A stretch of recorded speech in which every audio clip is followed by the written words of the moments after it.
ब्रह्मसूत्रम, ब्रह्मसूत्र ग्रंथ में page number 972 और 972 पेज के ऊपर से 2 नंबर की पंक्ति है। सांपरायाधिकरणम। तो बात यह चल रही है कि तृतीय अध्याय तृतीय पाद और तृतीय अध्याय के तृतीय पाद का यह 16 नंबर का अधिकरण है और इस अधिकरण का नाम है सांपरायाधिकरण। 2 सूत्रों का यह अधिकरण है। तो चलते हैं, इस अधिकरण के भी जो 6 अंग है उसको हम लोग लिख लेते हैं। तो शीर्षक है सांपरायाधिकरण।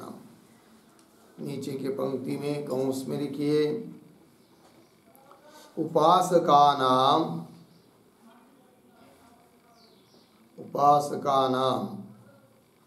कर्म त्याग व्यवस्थाधिकरणम।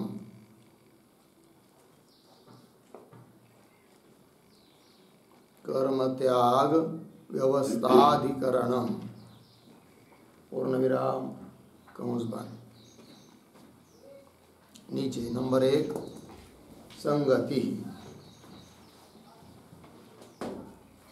बराबर पूर्वाधिकरणेन सह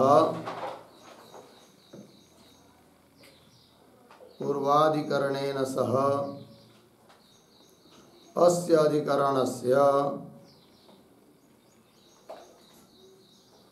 अधिकरणस्य आक्षेप संगति अस्ति।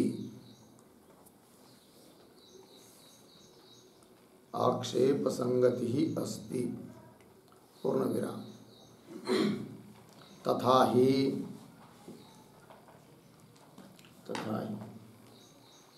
केवल हान श्रवणे अपि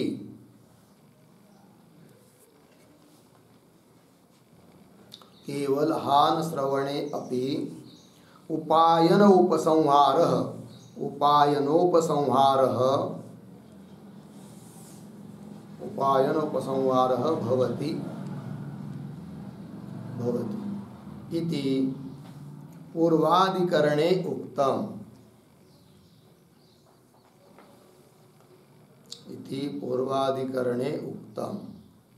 पूर्ण विराम।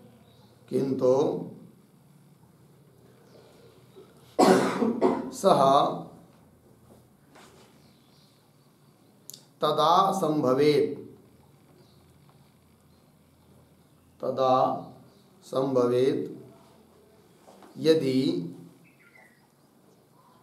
यदि विद्यायाः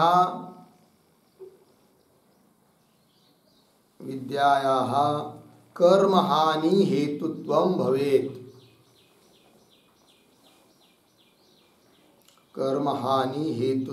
भवेत्। पूर्ण विराम। सांप्रतम तस्याः कर्महानि हेतुत्वं एव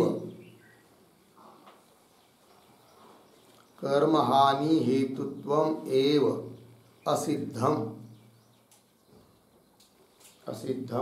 इति आक्षिप्यते। पूर्ण विराम। अतः आक्षेप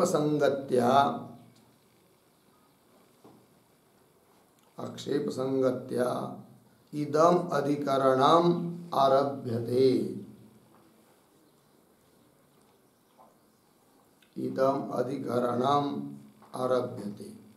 ठीक है, देखो भाई अर्थ। ये सांप्रदायिकरण है। तो जो उपासक है उसका कर्म का त्याग कब होता है, इस बात का निर्णय करने के लिए यह अधिकरण है। तो संगति बता रहे हैं। तो पूर्वाधिकरण के साथ इस अधिकरण की आक्षेप संगति है। वो कैसे?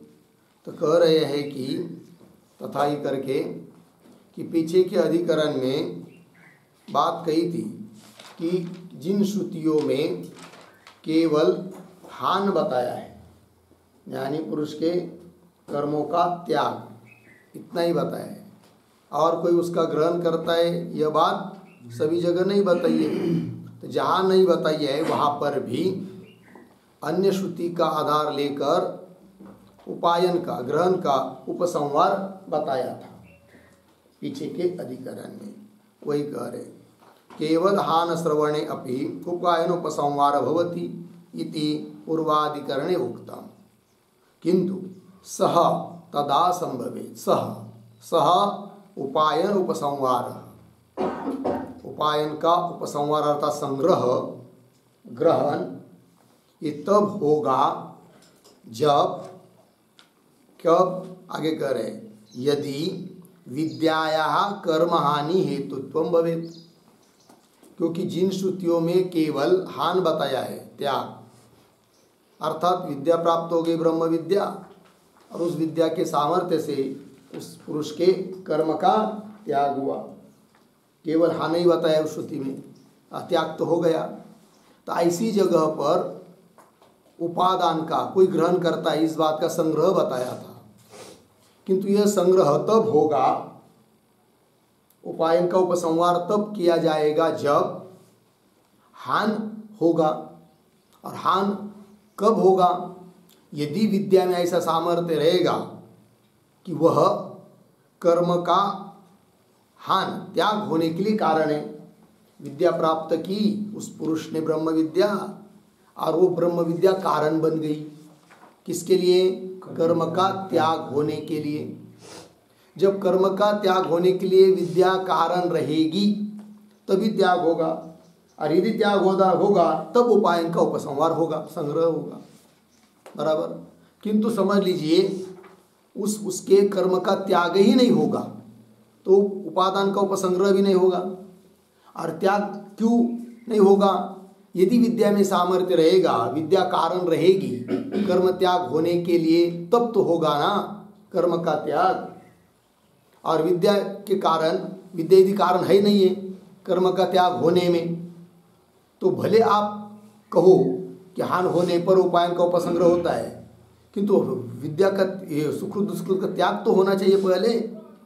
वो सब आगे की बात, उपायन का उपसंहार आदि तब संभव होगा जब विद्या कारण रहेगी कर्म का त्याग होने के लिए।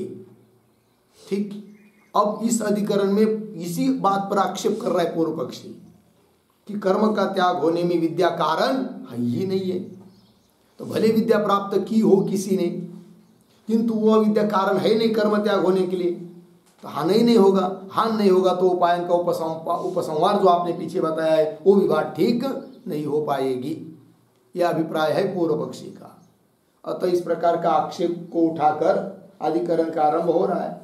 अतः पीछे के अधिकरण के साथ इस अधिकरण की आक्षेप संगति बन रही है। बात लगी कि नहीं? देखो आगे। किंतु सह तदा संभवेत् यदि विद्यायाः कर्म हानि हेतुत्वं भवेत्, विद्या में कर्म हानि की कारणता रहेगी, अर्थात कर्म का त्याग होने में विद्या कारण है, ऐसा सिद्ध होगा, तब विद्या प्राप्त की हुई होने के कारण उसका कर्म का त्याग होगा, और त्याग होगा तो फिर उपायन का संग्रह करना भी ठीक है। ठीक है कि नहीं? किंतु विद्या प्राप्त होने पर भी यदि कर्म का त्याग ही नहीं होगा तो उस त्याग के लिए उपायन का जो आपने उपसंहार पीछे बताया है वो किसी काम का नहीं है, ऐसा पूर्व पक्षी का अभिप्राय। तो देखिए भाई, किंतु स तदा संभवेत् यदि विद्याया कर्म हानि हेतुत्वं भवेत्। सांप्रतम मतलब अभी इस अधिकरण में तस्याः कर्म हानि हेतुत्वम् एव सिद्धम, तस्याः विद्यायाः, तो विद्या में कर्म हानि की हेतुता, कर्म हानि की कारणता ही नहीं है, असिद्ध है, ऐसा आक्षेप करता है पूर्व पक्षी।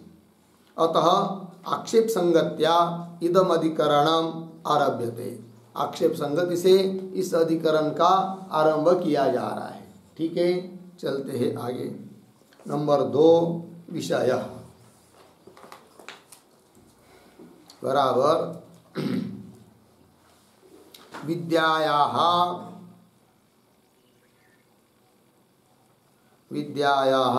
सामर्थ्य विचारः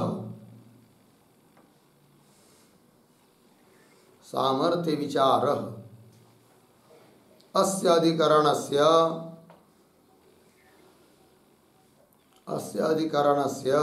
विचार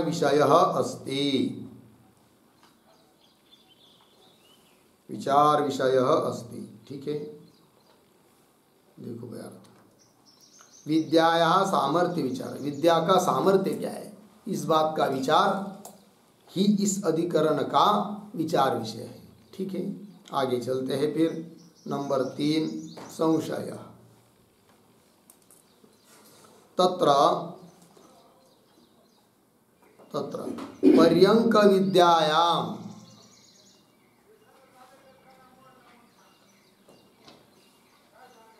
पर्यंक विद्यायाम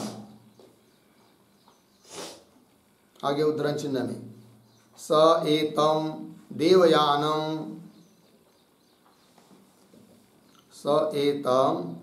देवयानम पंथानम आसाद्य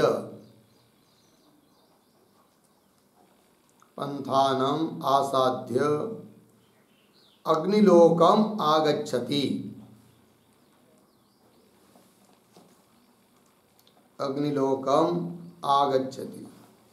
उद्धरण चिन्ह कौशितकी 1:3।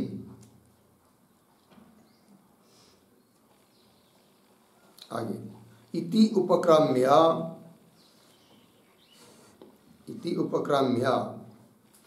फिर आगे उद्धरण चिन्ह में दूसरे विरजाम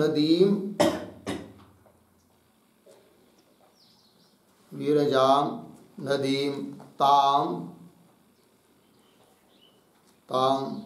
मनसा एव अत्तेति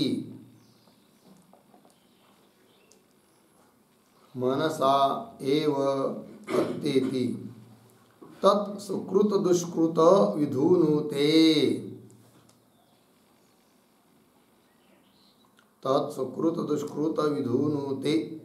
उद्धरण चिन्ह बंद। कौशितकी 1:4। आगे इति पर्यंक ब्रह्मोपासकस्य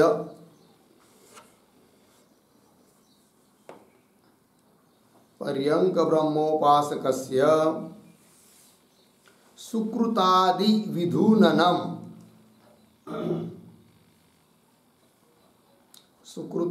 विधूननम श्रूयते। पूर्ण विराम। तत्किं विरजा नदी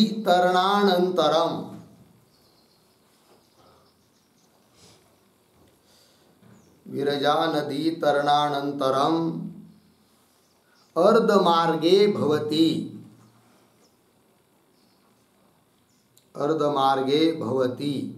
अर्धविराम देहत्यागात् प्राक्काले वा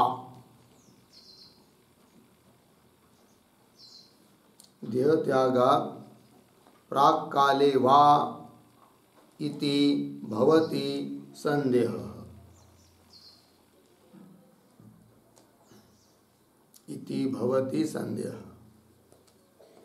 ठीक हो गया।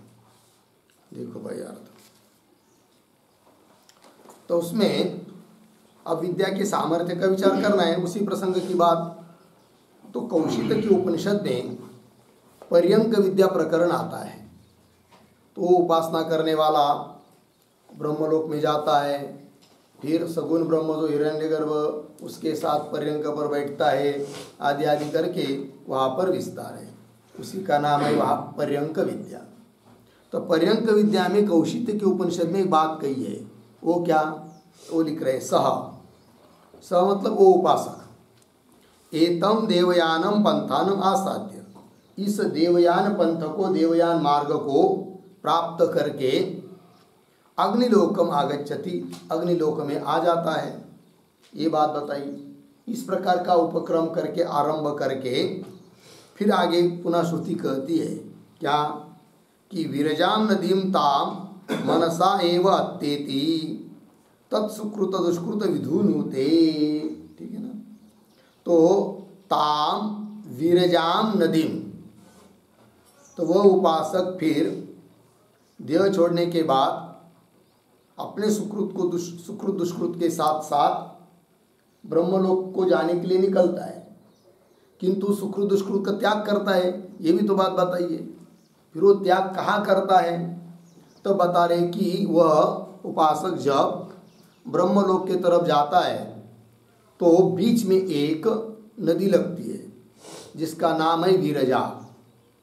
तो उस विरजा नदी को पार करके मन से अत्येति उल्लंघन करके फिर उस निमित्त से उसके कारण तत् सुकृत दुष्कृत विधुनुते, वो विरजा नदी पार करने के बाद उसके छूट जाते या छोड़ता है क्या, सुकृत दुष्कृत। ये बात बताइए।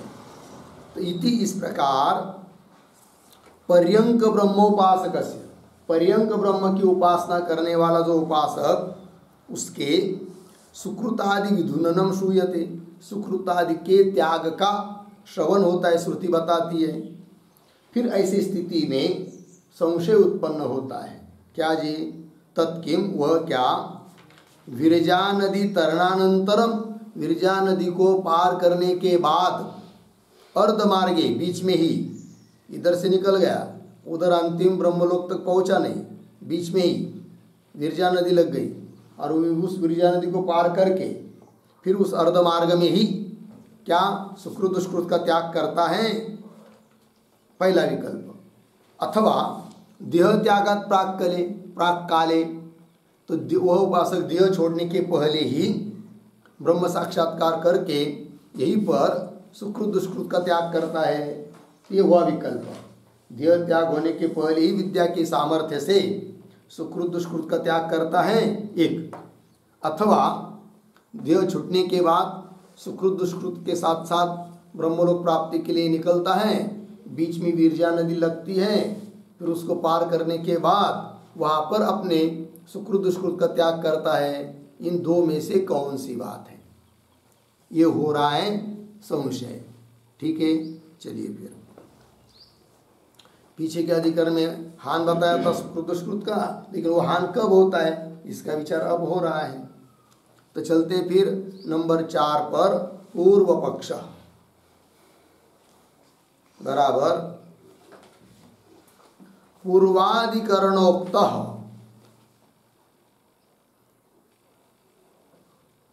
पूर्वाधिकरणोक्त सुकृत दुष्कृत परित्याग, सुकृत दुष्कृत परित्याग ब्रह्मलोक मार्गस्य मध्ये, ब्रह्मलोक मार्गस्य मध्ये भवितुम अर्हति, भवितुम अर्हति पूर्ण विराम। आगे तल्लोक समीपवर्ती नदी, तल्लोक समीपवर्ती नदी उत्तरणानंतरम, उत्तरणानंतरम तत्श्रवणात्, तत्श्रवणात् पूर्ण विराम। आगे उद्धरण चिन्ह में स आगच्छति विरजाम नदीम,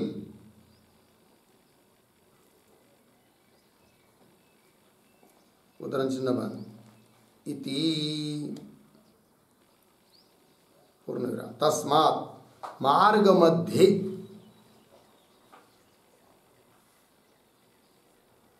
मार्ग मध्ये परित्यागः इति पूर्व पक्ष, परित्यागः इति पूर्व पक्ष। ठीक है, देखो भाई। तो पूर्व अधिकरणोक्त पीछे के अधिकरण में जो बात कहा कही है क्या, सुकृत दुष्कृत परित्याग, तो ब्रह्मलोक मार्ग से मध्य वह सुकृत दुष्कृत का परित्याग ब्रह्मलोक मार्ग के बीच में होता है, बीच में ही होता है। पूर्व पक्षी बोल रहा है मध्य भवितुम अर्हति, बोलेंगे क्यों, तल्लोक समीपवर्ती नदी उत्तरणानंतरम तत्श्रवणात्, तल्लोक वह जो ब्रह्मलोक है उसके समीपवर्ती जो नदी, उस नदी को पार करने के बाद श्रुति ने बताया है, अतः श्रुति के आधार पर हम निर्णय करते हैं, ऐसा पूर्व पक्षी बोल रहा है। स आगच्छति विरजाम नदीम इत्यादि ये श्रुति बता रही है। तस्मात् इसलिए मार्ग मध्य परित्याग, मार्ग के बीच में ही परित्याग होता है सुकृत दुष्कृत का, यह अपनी बात बता दी पूर्व पक्षी ने, इति पूर्व पक्ष। ठीक, आगे चलते हैं। नंबर 5 सिद्धांत।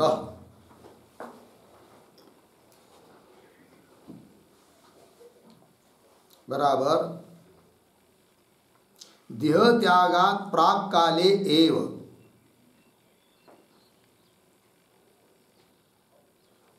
देह त्यागात् प्राक काले एव सुकृतादि विधूननं भवति, सुकृतादि विधूननं भवति। पूर्ण विराम। आगे ब्रह्मलोक मार्ग मध्ये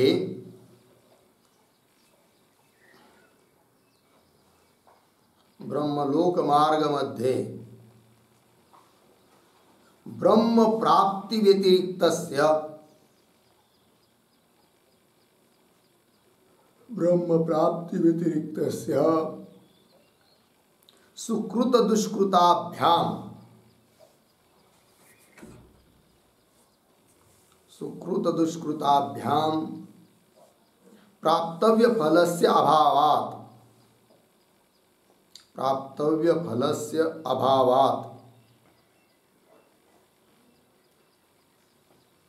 तयोः नदी पर्यंत नयनम, नदी पर्यंत नयनम निरर्थकम, निरर्थकम। पूर्ण विराम। किंच किंच मरणात् प्राक्, मरणात् प्राक् परित्यक्तयोः, परित्यक्तयोः सुकृत दुष्कृतयोः, सुकृत दुष्कृतयोः मार्ग मध्ये परित्यागस्य, मार्ग मध्ये परित्यागस्य साधनं न संभवति, साधनं न संभवति। पूर्ण विराम। आगे देह राहित्ये, देह राहित्ये साधनस्य अनुष्ठातुम् अशक्यत्वात्, साधनस्य अनुष्ठातुम् अशक्यत्वात्। पूर्ण विराम। आगे न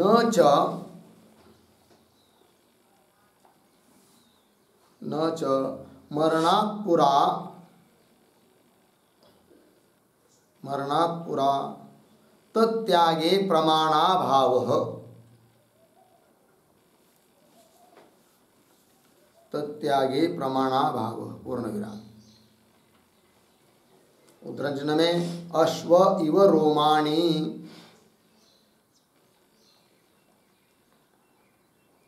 अश्व इव रोमाणी उत्तरंजन बन।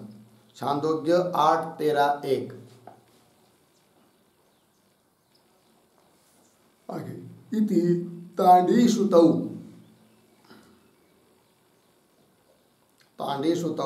तद अवगमात्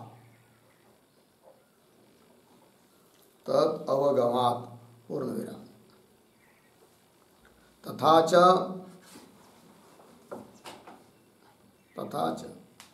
श्रुत्या उदाहरण चिन्ह में नदीम उत्तीर्य परित्यागः,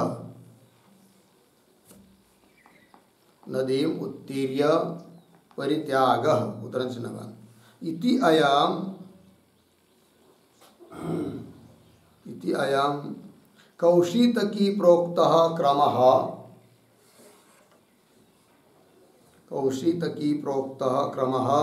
बाधनीयः।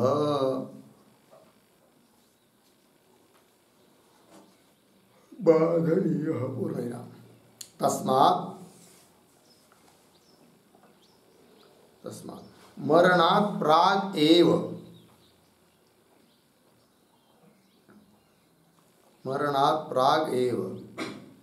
उपास्ये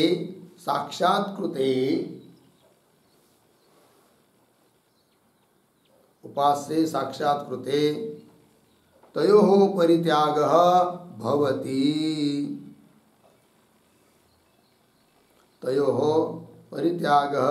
भवति इति सिद्धान्तः।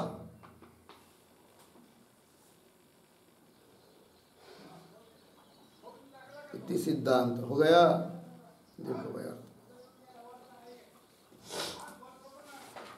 सिद्धांत अब अपनी बात बोल रहे हैं कि देह त्यागात प्राक कालेव, देह त्याग होने के पहले ही सुकृतादि विधुननम भवति, सुकृत दुष्कृत का त्याग हो जाता है। विरजा नदी तक पहुंचेगा फिर वहां त्याग होगा, ऐसी बात नहीं है। बोलेंगे क्यों? तो कारण बता रहे। तो ब्रह्मलोक मार्ग मध्य, ब्रह्मलोक को पहुंचने का जो मार्ग है उस मार्ग के बीच में ब्रह्म प्राप्ति व्यतिरिक्त सुकृत दुष्कृताभ्याम प्राप्तव्य फल से अभाव, ब्रह्म प्राप्ति को छोड़कर, है कि नहीं, सुकृत दुष्कृत के द्वारा कोई प्राप्तव्य फल है नहीं। यदि देह छूटने के बाद वह उपासक ब्रह्म की प्राप्ति के लिए, ब्रह्मलोक की प्राप्ति के लिए जा रहा है और बीच में सुकृत दुष्कृत कुछ फल बीच में देने वाला है, ऐसा यदि स्वीकार होता तो वह बीच वाला फल प्राप्त होने तक सुकृत दुष्कृत रहते हैं, फिर विरजा नदी पार करने के बाद छूटते हैं, ऐसा माना जाता। किंतु बीच में उस सुकृत दुष्कृत के द्वारा कुछ प्राप्तव्य भी नहीं है, तो काय को वहाँ तक धोएगा, वो उन सुकृत दुष्कृत को नहीं संभालेगा। अतः देह त्याग होने के पहले यदि उपास्य तत्व का, ब्रह्म तत्व का साक्षात्कार हो जाता है तो यहीं पर उस ज्ञानी पुरुष के सुकृत दुष्कृत छूट जाते हैं। ये बात कही जा रही है। तो ब्रह्मलोक मार्ग मध्य ब्रह्म प्राप्ति व्यतिरिक्त सुकृत दुष्कृताभ्याम प्राप्तव्य फल से अभाव, इसलिए तयो नदी पर्यंत नयनम निरर्थकम, उन सुकृत दुष्कृत को नदी, उस विरजा नदी तक ले जाना, ये सब बात निरर्थक है।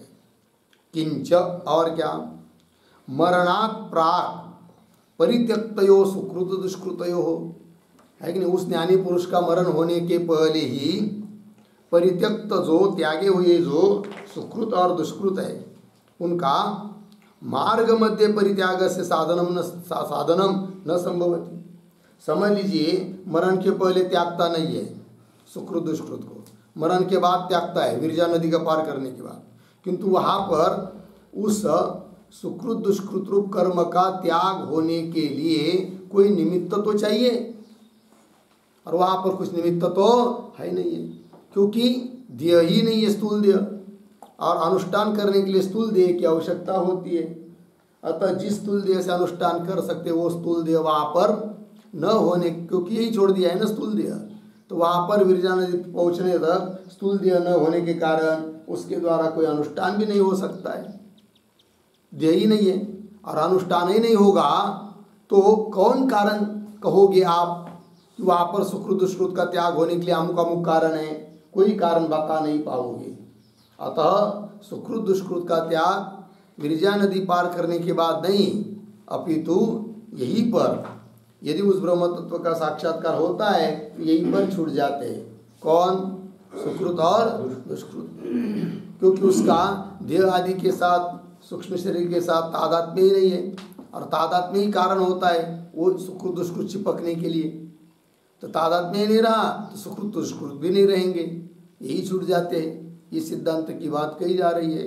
तो पंक्ति देखिए, किंच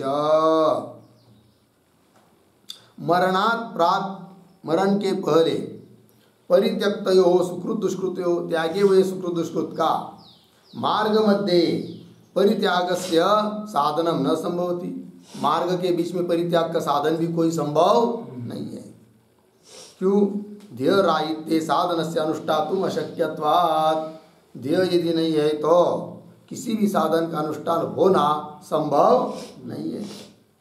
आगे, न च मरणात् पुरा तत्यागे प्रमाणाभाव। अब कदाचित पूर्व पक्षी बोलेगा सिद्धांतियों को, ये सिद्धांती तुम हमारी बात खंडन कर रहे हो और अपनी बात बता रहे हो, किंतु हे सिद्धांती तुम्हारी जो बात है कि मरण के पहले ही वो अपने सुकृत दुष्कृत का त्याग देता है, इसके लिए प्रमाण तो बताओ। फिर प्रमाण नहीं रहेगा तो कैसे हम बात मानेंगे? प्रमाण कहना चाहिए। तब बोलता है पूर्व पक्ष, है प्रमाण करके देखो न कहने बाद में मरणात् पुरा, मरण के पहले तत्यागे सुकृत दुष्कृत का त्याग होने में प्रमाणाभाव, प्रमाण का अभाव है, ऐसा कोई कहता है तो न च, वाक्य का आरंभ में आए ना, ऐसी बात नहीं। तो बोले कि प्रमाण है तो बताओ फिर क्या प्रमाण है? प्रमाण दे रहे, अश्व इव रोमाणी, तांडी श्रुति छांदोग्य उपनिषद। अश्व इव रोमा, जैसे अश्व अपने रोमों को झाड़ देता है, छोड़ देता है, उस प्रकार इति तांडी श्रुतौ तद अवगमात्। तांडी श्रुति से ये बात जानी जा रही है कि मरण के पहले वो अपने पाप पुण्यों को छोड़ देता है, त्याग देता है। आगे चलिए, तद अवगमात्। आगे, तथाच दूसरी बात, श्रुत्या नदीमुत्तेर्य परित्याग इति अयम, है कि नहीं? श्रुति ने जो बात कही है कि नदी को पार करके परित्याग करता है, इति अयम कौशितकी प्रोक्त क्रम, कौशितकी उपनिषद में बताया हुआ जो वह क्रम है वह बादनीय बाद है इसका। तो बोलेंगे कैसा उपनिषद वाक्य का बाद होगा? तो बाद का मतलब यहाँ पर अप्रमाण है ऐसी बात नहीं, फिर बाद का मतलब होता है वह प्रमाण दुर्बल है कि नहीं? और देह त्याग होने के पहले अपने कर्म का त्याग करता है, यह प्रमाण सबल है। और दूसरी बात क्या, पाठक्रम की अपेक्षा अर्थक्रम बलवान होता है, यह भी एक नियम है।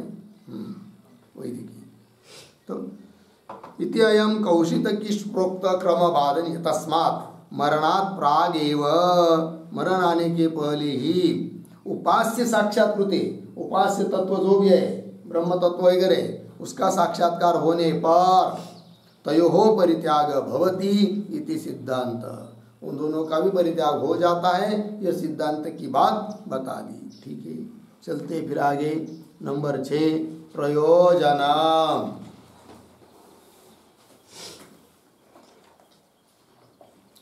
प्रयोजन बराबर पूर्व पक्षे विद्यायाः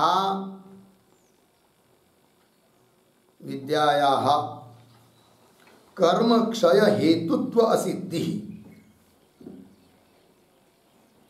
कर्म क्षय हेतुत्व असिद्धि प्रयोजनम भवति। पूर्ण विराम। आगे, सिद्धांते तत्सिद्धि पूर्ण विराम इति उभयोः फलभेदः भवति। उभयोः फलभेदः भवति। हो गया। देखो भाई, पूर्व पक्ष में क्या फल है? तो विद्यायाः कर्म क्षय हेतुत्व सिद्धि, विद्या में कर्मक्षय की हेतुता की असिद्धि, अर्थात कर्मक्षय के लिए कारण है नहीं। कौन? विद्या। पूर्व पक्षी के मत में ये फल निकलेगा, क्योंकि देह त्याग होने के पहले तक उपासना की, ब्रह्म विद्या संपादन की, और उसके बल पर तो कर्म का त्याग हुआ नहीं। जब देह यहाँ पर पड़ा, गिरा, फिर चलने लगा ब्रह्मलोक के प्रति, फिर बीच में वीरजा नदी लगी, उसके पार हो गया, तब छूट गया। कौन? सुकृत दुष्कृत। इसका मतलब सुकृत दुष्कृत का त्याग होने में विद्या का सामर्थ्य नहीं, विद्या की कारणता नहीं है, और ही कारणता है। ये फल निकलेगा फिर पूर्व पक्षी की बात ही मानेंगे तो। पूर्व पक्षे विद्या या कर्मक्षय हेतुत्व सिद्धि ही प्रयोजन, और सिद्धांत में वेदांत में तत्सिद्धि। तत्सिद्धि मतलब हाँ, विद्या में कर्मक्षय हेतुत्व है, इस बात की सिद्धि सिद्धांति का फल है। इस प्रकार दोनों के फल वेद का विचार हुआ। ठीक है, चलिए भाई आगे। पीछे अंग हो गए ना। अब हरेक अधिकरण का सार बताने के लिए वैयासिक न्यायमालाकार के जो 2 श्लोक होते हैं, उन श्लोकों का विचार अब करते हैं। तो श्लोक पहला है, कर्म त्यागो मार्ग मध्ये, यदि वा मरणात् पुरा, उत्तीर्यं विरजां त्याग, तथा कौशितकी श्रुतेः, कर्म त्यागो मार्ग मध्ये, यदि वा मरणात् पुरा, उत्तीर्य विरजां त्याग, तथा कौशितकी श्रुतेः। ठीक, पद अच्छे। कर्म त्याग मार्ग मध्ये, यदि वा मरणात् पुरा, उत्तीर्य विरजां त्याग, तथा कौशितकी श्रुतेः। अब अन्वय, एक शब्द छोड़कर, मार्ग मध्ये पीछे, कर्म त्याग आगे, यदि वा मरणात् पुरा, आगे विरजाम उत्तीर्य,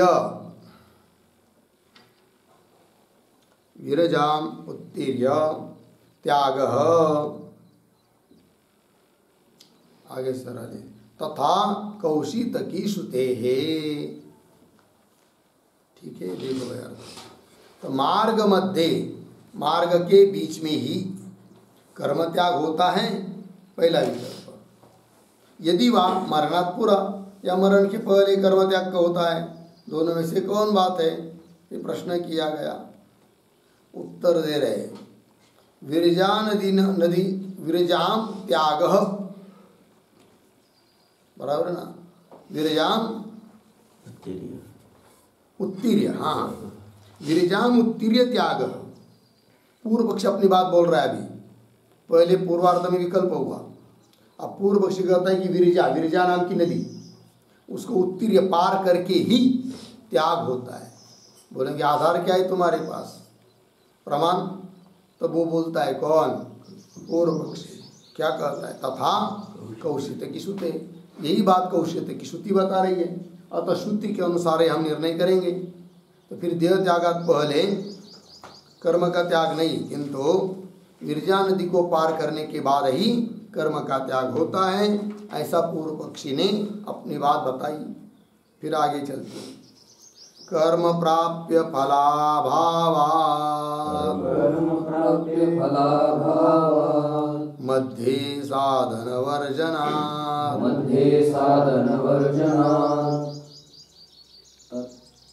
तांडिश्रुते पुरा त्यागो, बाध्य कौशितकी क्रमः, कर्म प्राप्य फलाभावान् मध्ये साधन वर्जनात्, तानि श्रुते पुरात्यागो बाध्य कौशीतकी क्रमः। तो कर्म प्राप्य फलाभावात् मध्ये साधन वर्जनात् तान्यश्रुतेः पुरा त्यागः, ठीक है, बाध्य कौशीतकी क्रम। अब अन्वय पूर्वार्ध सरल है,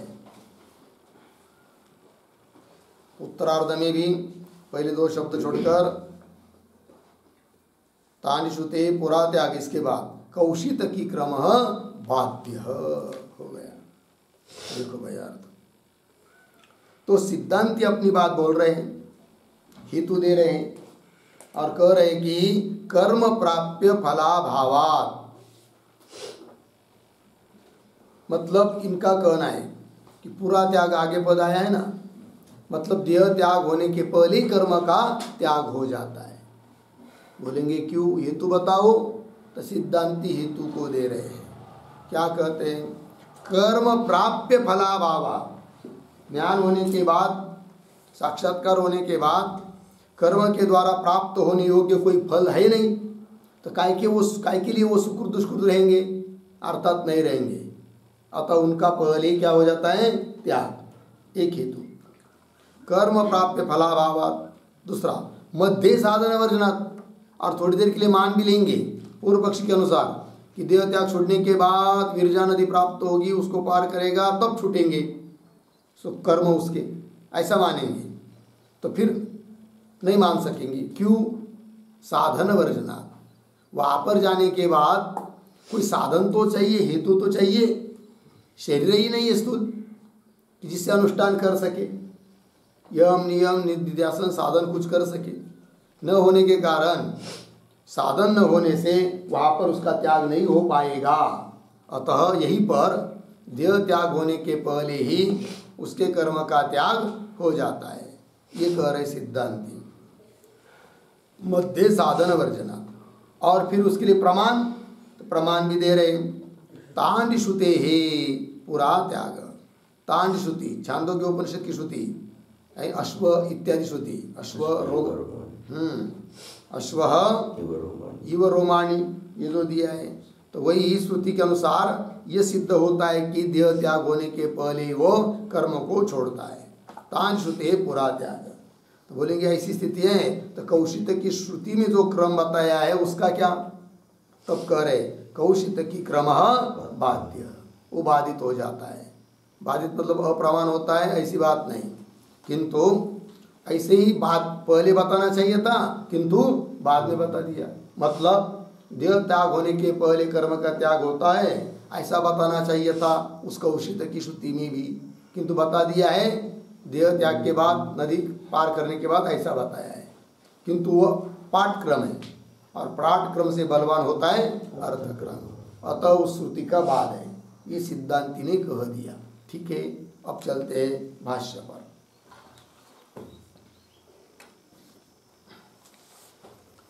चलिए भाई, तो देवयानेन पथा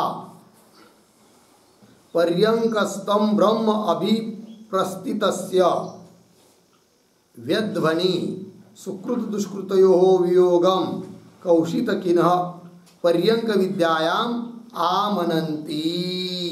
ठीक है, चलिए, तो ये जो पंक्ति चालू हुई है देवयानेन, उसके ऊपर लिखिए विचार विषय।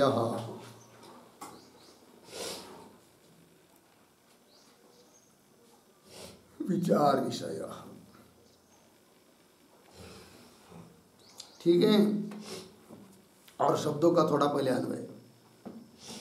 तो देवयानेन पथा पर्यंकस्तम ब्रह्म अभिप्रस्थितस्य, यहाँ तक ठीक है।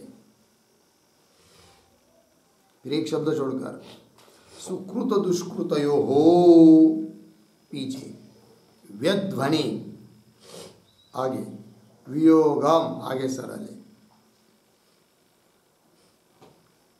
ठीक है, और ये जो शब्द आया है व्यध्वनि, उसका अर्थ लिख के रखिए अर्धमार्गे। व्यध्वनि का मतलब है अर्धमार्गे।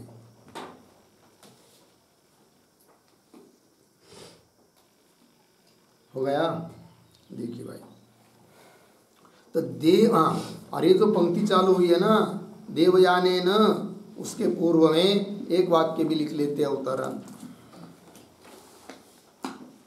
विधूननम,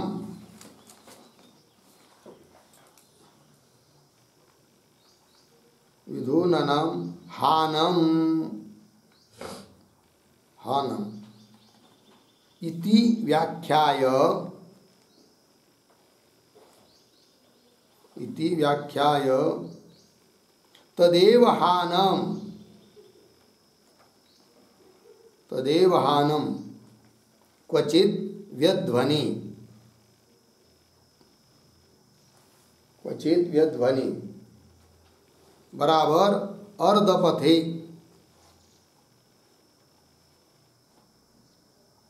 अर्धपथे श्रूयते, श्रूयते। आगे तद विचारयितुम,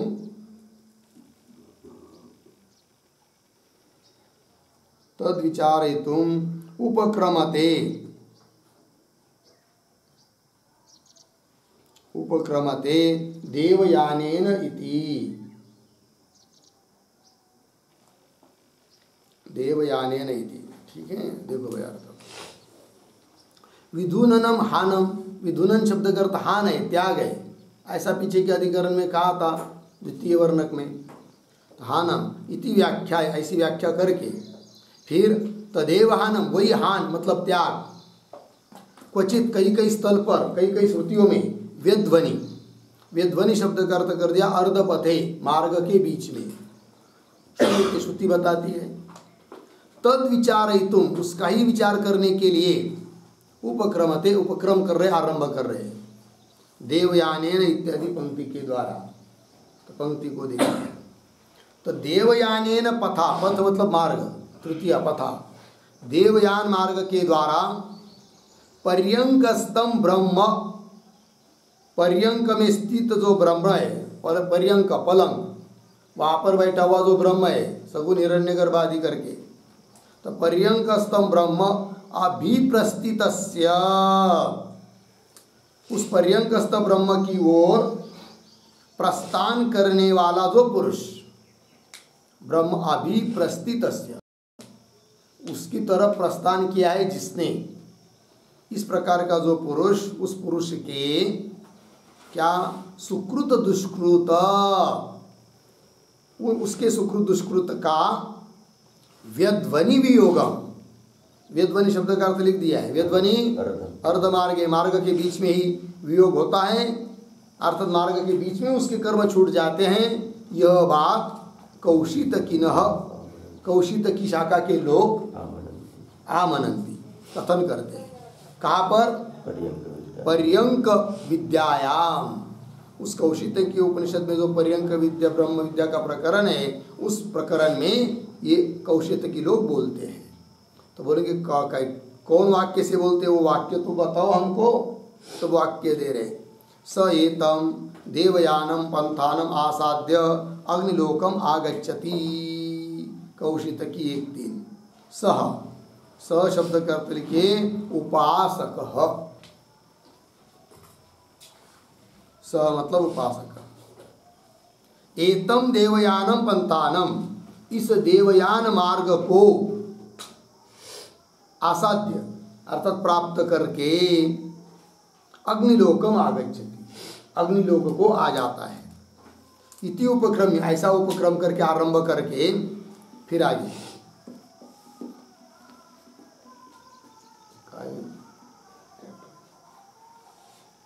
इति उपक्रम्य स आगच्छति विरजाम नदीम ताम मनसा एव अत्येते तत्सुकृत दुष्कृते विधुनुते इति। शुरू के 2-4 शब्दों का अन्वय। सह विरजाम नदीम, पीछे आगच्छति, आगे ताम, आगे सरल है पूरा अर्थ देखो भाई। स वह उपासक विरजा नदी में आगच्छति, विरजा नदी को पहुंच जाता है। फिर ताम उस विरजा नदी को मनसा एवं त्यति, मन से उसका उल्लंघन कर देता है। और फिर तत् सुकृत दुष्कृत, उससे तेन मतलब तत् मतलब तेन, उससे अपने सुकृत दुष्कृत का विधुनन करता है, त्याग करता है। ये बात कह दी। इति हो गया जी। आगे चलिए। तत्किम, ठीक है ना।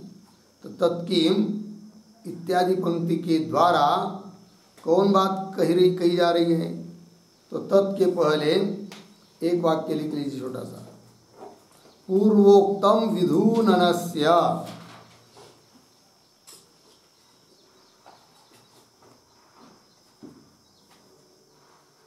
पूर्वोक्तम विधूननस्य हानत्वम उपजीव्य,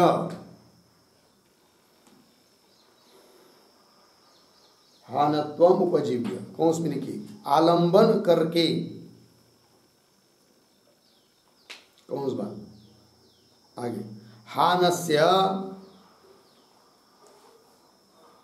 हानस्य नदी तरणानंतर्य श्रुते,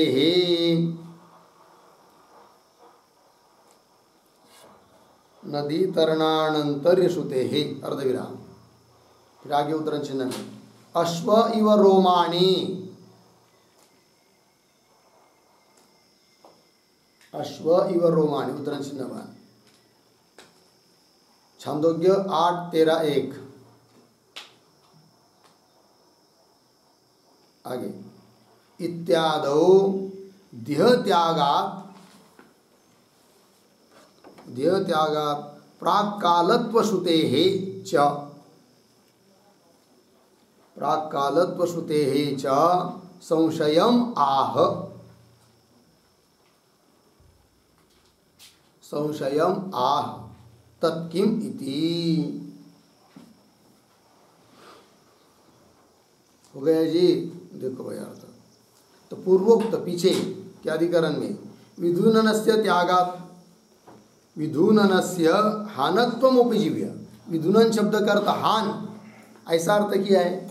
उसी को उपजीव्य करके, उसी का आलंबन करके, उसी के आधार पर अब कह रहे क्या?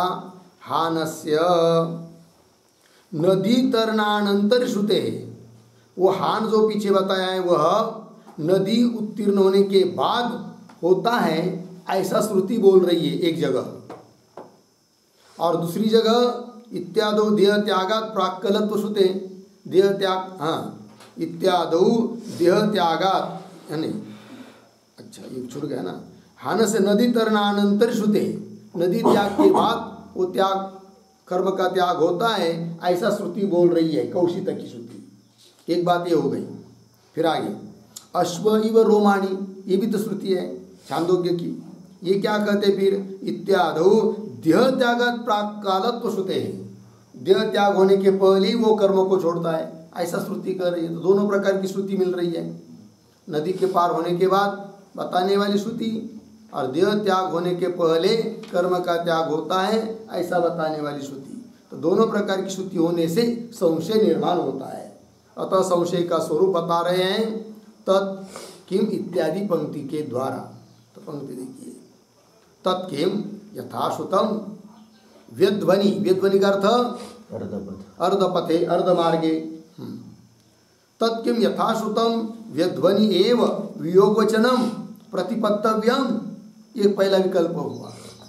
आहोस्वित अथवा आदौ एव देहात् अपसर्पणे इति विचारणायाम, ये दूसरा विकल्प हुआ। क्या?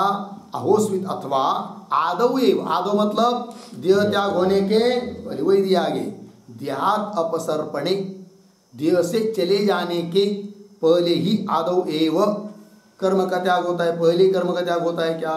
इति विचारणायाम, ऐसी विचारणा प्राप्त होने पर। बराबर। चलिए फिर तब संशय उत्पन्न होता है, दोनों प्रकार की श्रुति उपलब्ध होने से। तत्किम इत्यादि से संशय का स्वरूप बता रहे हैं। तो पंक्ति देखिए फिर, तत्किम वह क्या? यथाश्रुतम व्यध्वनि एव वियोगवचनम प्रतिपत्तव्यम, अहोस्वित आदौ एव देहात अपसर्पणे इति विचारणायाम, हो गए ने पंक्ति। ऐसा विचार उपलब्ध होने पर, ऐसा संशय निर्माण होने पर उस पर विचार करना पड़ेगा। और विचार करने का प्रसंग आने के बाद कह रहे आगे श्रुति प्रामाण्यात यथा श्रुति प्रतिपत्ति प्रसक्त हो, ठीक है ना। तो ये जो पंक्ति है श्रुति प्रामाण्यात, उसके पहले एक छोटा वाक्य लिखिए, पूर्व पक्षम आ। पूर्व पक्षी बोल रहा है, विचारणायाम यहाँ तक का संशय स्वरूप हुआ। फिर आगे श्रुति, पूर्व पक्षी क्या कहता है वो देखिए, तो श्रुति प्रामाण्यात यथा श्रुति प्रतिपत्ति प्रसक्त हो। श्रुति प्रमाण है, अतः श्रुति के अनुसार ही प्रतिपत्ति की प्रसक्ति होती है। मतलब श्रुति के अनुसार ही प्राप्ति, प्रतिपत्ति मतलब प्राप्ति की प्रसक्ति होने पर फिर आगे पठति संपराय। तो ये जो पठति इत्यादि पंक्ति है वहाँ से सिद्धांति उत्तर दे रहे हैं, किंतु ये जो वाक्य हुआ बीच वाला, श्रुति प्रामाण्य यथा श्रुति प्रतिपत्ति होना चाहिए, ऐसी पूर्व पक्षी के द्वारा प्राप्ति होने के बाद फिर सिद्धांति बोल रहे हैं। किंतु पूर्व पक्षी का अभिप्राय क्या है भाई, वो समझने के लिए ये जो पंक्ति है श्रुति प्रामाण्यात यथा श्रुति इत्यादि, उसके आधार पर एक टिप्पणी छोटी सी लिख लेते हैं। लिखेंगे उद्धरण चिन्ह में, वीरजाम नदीम ताम, वीरजाम नदीम ताम मनसा एव अत्येति, मनसा एव अत्येति तत् सुकृत दुष्कृत विधूनुते। उद्धरण चिन्ह बंद, कौशिकी 1:4 आगे, इत्यत्र इत्यत्र ब्रह्मलोक मार्ग मध्ये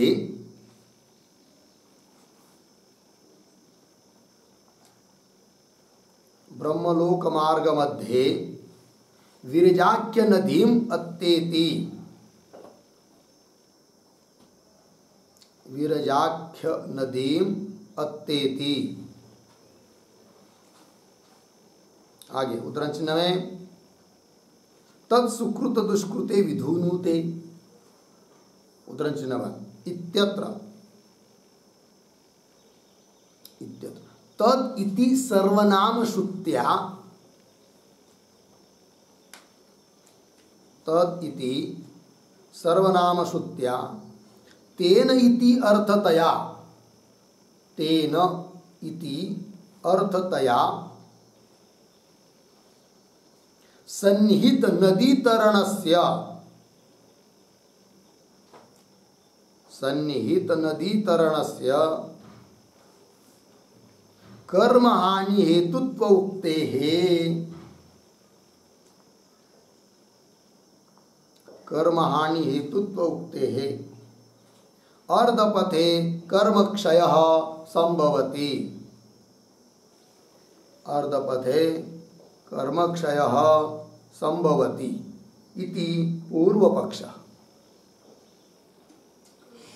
कर्म क्षय संभवति इति पूर्व पक्ष। ठीक है, देखो भाई अर्थ, ताम विरजाम नदीम, विरजाम नदीम ताम मनसा एव अत्येति। फिर आगे आया तत् सुकृत दुष्कृत्य विधूनुते। इत्यत्र, यहाँ पर ब्रह्मलोक मार्ग के मध्य में विरजा नदी लगती है और उस विरजा नदी में अत्येति, उसको पार करता है, ऐसा बताया श्रुति ने।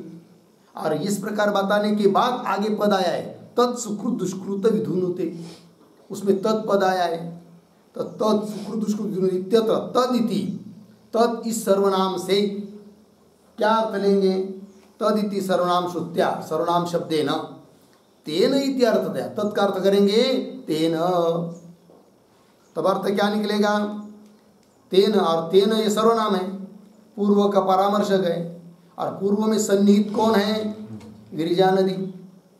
अतः अर्थ निकल आता है क्या, तेन इति अर्थतया सन्निहित नदी तरणस्य, सन्निहित जो नदी है उस नदी तरणस्य कर्म हानि हेतु उक्ते हैं, वह नदी का तरण ही कारण है कर्म का त्याग होने के लिए।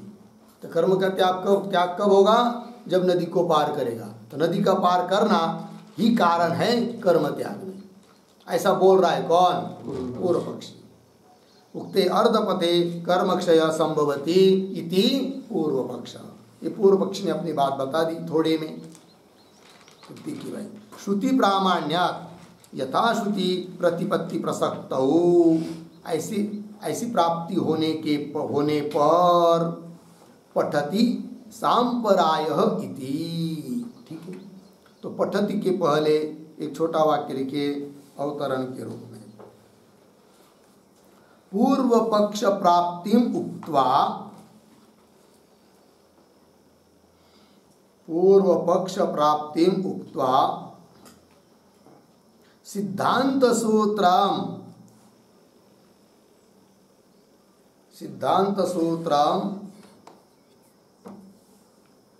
अवतार्य योजयति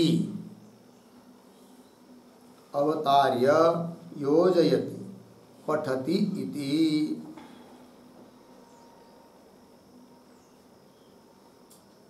हो गया? देखो भैया, पूर्व पक्ष की प्राप्ति को बताकर अब सिद्धांत सूत्रों को अवतरित करके उसको घटा रहे हैं। ठीक, पठति इत्यादि पंक्ति से। तो आगे आया सांपराय, ये सूत्र चालू हुआ सांपराय। अतः पहले सूत्र का उच्चारण और अर्थ देख लेते हैं, फिर उसके ऊपर का आगे का भाष्य। तो सूत्र है सांपराये तर्तव्याभावा तथा ही अन्ये।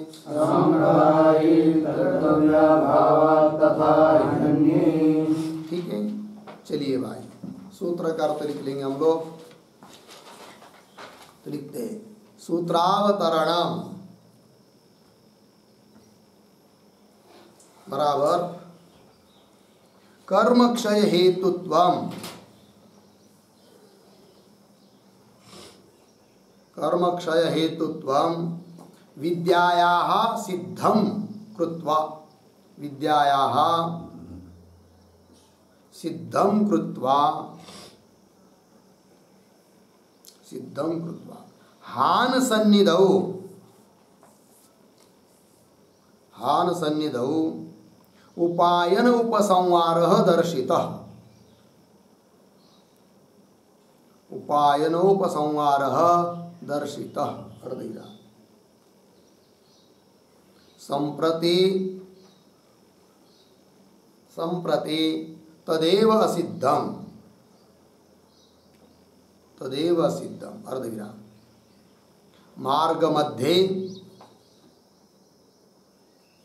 मार्ग मध्ये श्रुत कर्म क्षयस्य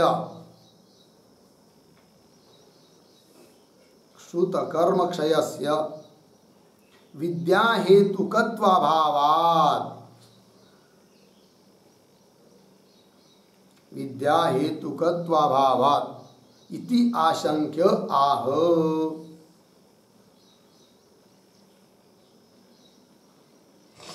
इति आशंक्य। फिर नीचे के पंक्ति में सूत्र सांपराये तर्तव्याभावात् तथा ही अन्य 3:3:27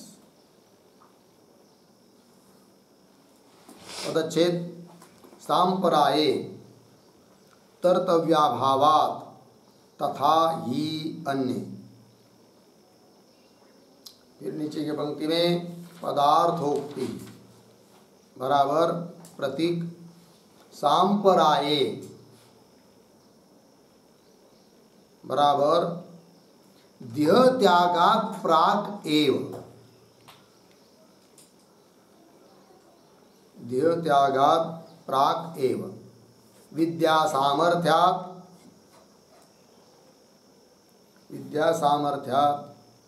सुकृत दुष्कृतयोः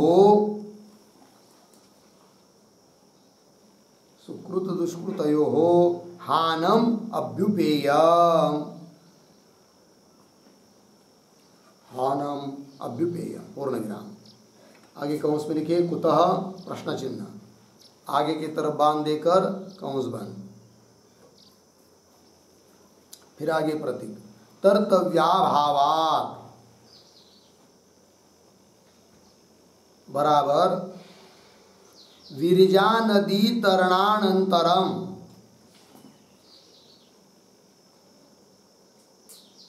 विरजा नदी तरणानंतरम पुण्य पाप कर्मणः, पुण्य पाप कर्मणः तरतव्यस्य, तरतव्यस्य बराबर प्राप्तव्यस्य, प्राप्तव्यस्य फलांतरस्य अभावात्, फलांतरस्य अभावात् पूर्ण विराम ही बराबर यतः, फिर आगे प्रतीक तथा बराबर तेन प्रकारेण, तेन प्रकारेण पुनः प्रतीक अन्ये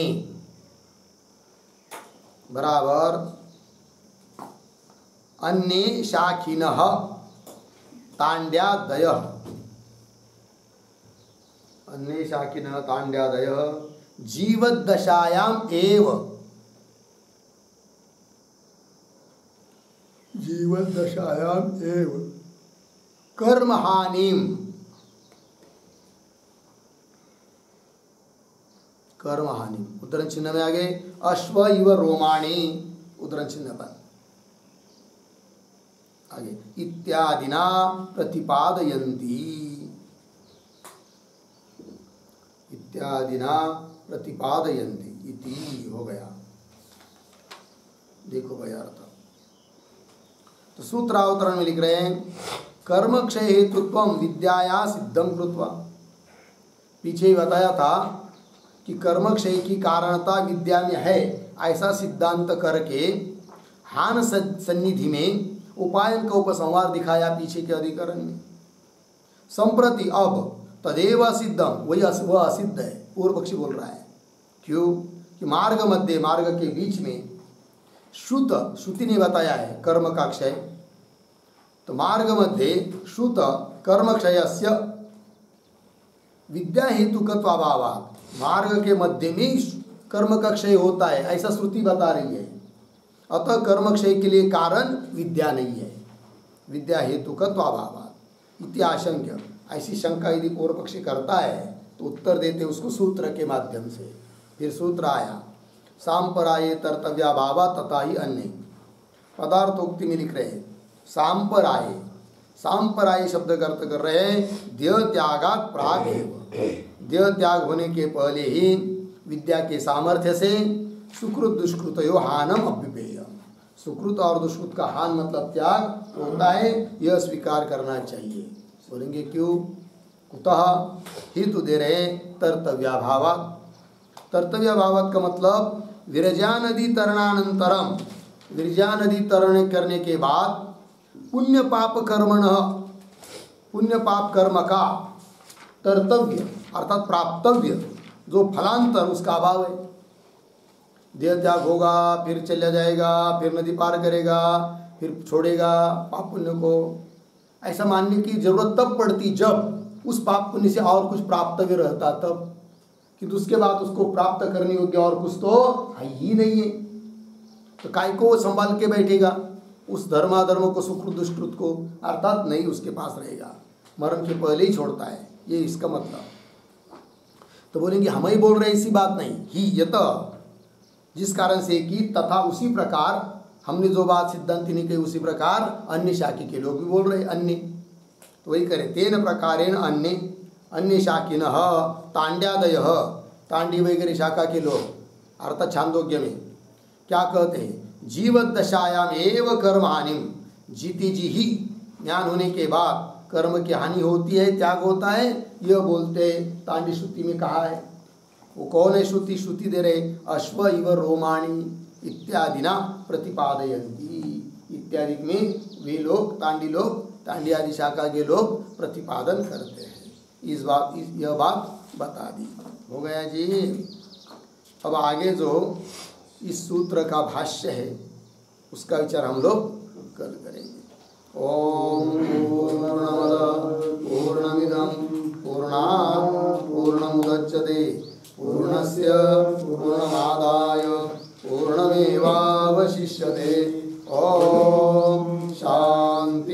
शांति शांति